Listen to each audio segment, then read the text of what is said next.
Maraming beses na akong nakarinig ng mga kwentong tungkol sa taong namatay. Pagkatapos makita ng kakilala nila na wala silang ulo. Hindi ito partikular na pugot ang ulo, kundi bakante lang ang parte ng katawan kung nasaan dapat ang ulo. Nangyayari kahit saan, minsan naman nakukunan at lumalabas sa litrato. Naniniwala ka ba? 7 taong gulang lang ata ako noon nang una ko itong marinig na pinagkukwentuhan ng nanay ko at ng lola. Doon dati sa probinsyang pinagbabakasyunan namin. Galing ng ikalawang palapag ng bahay, may nakita ang nanay kong lalaking naglalakad habang nagbabasa ng dyaryo sa kalsada. Pero wala daw itong ulo. Sinabi niya iyon sa lola ko. At ang sabi ng lola, hindi daw yun multo, kundi isang taong malapit nang mamatay. Isang araw naman, nanonood ako sa TV. May balita tungkol sa isang freshly graduate student na nakunan daw ng litrato sa kanilang katatapos lang na graduation ceremony. Wala siyang ulo sa litratong iyon. Inaanalisa ang nasabing litrato at dinala sa mga eksperto. Una, sa isang paranormal expert na nagsabing maaaring may masamang mangyayari sa taong nasa litrato sa ganoong sitwasyon. Ipinaliwanag din niya dahil daw iyon sa espiritong malapit sa taong iyon. Nasadyang hinaharangan ang ilaw na dapat natatama sa ulo, kaya ganun ang kinalabasan. Wala kang makita dahil wala nga namang tumatamang ilaw sa parting iyon. Ginagawa daw ito ng espiritu bilang babala sa mahal nila sa buhay na may paparating na panganib na maaari nilang ikamatay. Sunod sa interview ang video at graphics expert na tumingin sa litrato. Genuine daw at walang edit ang litrato. Pagkatapos ipakita at ipaliwanag kung paano ang proseso ng ginawang eksaminasyon. Nasabi na lang nito sa nag-interview na mag-iingat ang estudyante sa litrato. Paglipas ng 1 linggo, nabalita ang buhay pa naman ang estudyanteng nasa litrato. Hindi kasi siya pinayagang lumawas ng bahay ng 1 linggo. Naikwento naman ng kaibigan ko ang nangyari sa kanila ng mga barkada niya sa probinsya.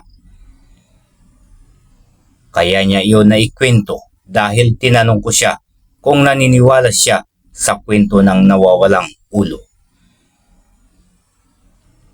Na-experience mo na ba yun, pare? Ay siya, pare, totoo yun. May nangyari ng ganun sa amin dati sa Bulacan. Birthday ng utol ang barkada ko nun. Nagkainan kami sa kanila. Nakita na lang namin yung isa naming kasama na walang ulo. Pero kinakausap namin siya. Sumasagot naman. Nagawa pa nga naming biruin yun eh. Tinanong ng isa naming kasama, pare, wala kang ulo. Tapos nagulat na lang kami yung isang kasama naming nakaitim na damit. Naghubad. Tapos tinaklob doon sa kasama naming walang ulo. Tapos tumakbo palabas ng bahay. Hinabol naman siya ng tinakloban niya. Tapos kinabukasan, nabalitaan namin. Patay na yung barkada naming tumakbo palabas ng bahay. Bakit daw namatay? Siya kasi naabutan siya eh. Ganon daw yun pag may nakita kang walang ulo. Tatakpan mo yung ulo ng itim na tela tapos tumakbo ka na. Umuwi ka tapos maligo ka kaagad. O kaya may mga matadaanan kang ilog o sapa. Lumusong ka.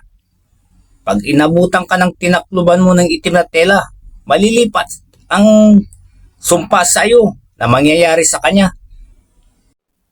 Pamahiin daw iyon sa probinsya nila. Tinanong ko siya kung anong ikinamatay ng barkada. Ang sabi niya, Kinabukasan daw, hindi na nagising. Yung nakita raw nilang walang ulo, buhay pa rin hanggang ngayon. Bago ang kwento ng kaibigan ko na iyon, narinig ko na ang urban legend tungkol sa UP Diliman, kung saan ang driver ng jeepney ang nag-iisa niyang pasahirong estudyante sa side mirror na wala itong ulo. Sabi sa kwento, iniba ng driver ang nakasanayang ruta para maiwasan ang posibilidad na may masamang mangyari at sinabihan ng estudyante na sunugin ang kanyang damit sa oras na pagdating niya sa kanilang bahay. Nang tanungin ng estudyante kung bakit, sinabi ng driver ang nakita niya bago siya nag-iba ng ruta.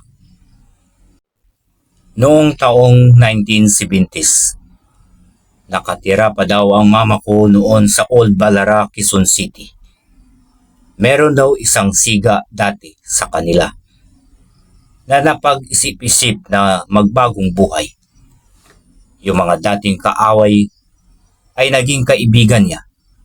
Pero isang araw, hindi na nakauwi pa ang lalaki. Sabi sa kwento, inaya daw ito ng inuman ng mga kaibigan niya dati na naging kaaway. Sa bahay kung saan sila nag-inuman, narinig ang mga pagsigaw na nagmamakaawa galing sa dating siga sa lugar nila na unti-unting pinapatay. Paano ito pinatay? Lahat lang naman ng pwedeng putulin sa katawan niya ay pinutol. Pagkatapos niyang pahirapan sa bugbog, simula sa mga daliri sa paa, paakyat sa mga daliri sa kamay. Isa-isa, tenga at ang pinakahuli ang liig. Narinig ng mga tao ang mga sigaw pero walang magtangkang tumulong. Kinaumagahan, walang lumabas ng bahay dahil sa takot. Nakita ng mga tao ang mga parte ng katawan sa iba't ibang lugar pero di nila nabuo pa. Ang sabi ng ilan, ang pinakamaraming parte ng katawan ay itinapon sa malaking hukay dati na ngayon ay pinaglalagyan ng pundasyon ng broadcast tower ng Channel 13. Sabi ng nanay ng namatay, bago ang gabing umalis ang kanyang anak, nakita daw niya ang anak niya na bagong ligo at nasa harap ng salamin. Kausap niya ito pero nang tignan niya ang anak niya, wala itong ulo, pati ang reaksyon nito sa salamin. Hindi niya daw alam na masama ang ibig sabihin noon. Maraming salamat po sa pagtangkilik at pagsuporta sa channel na ito. God bless everyone.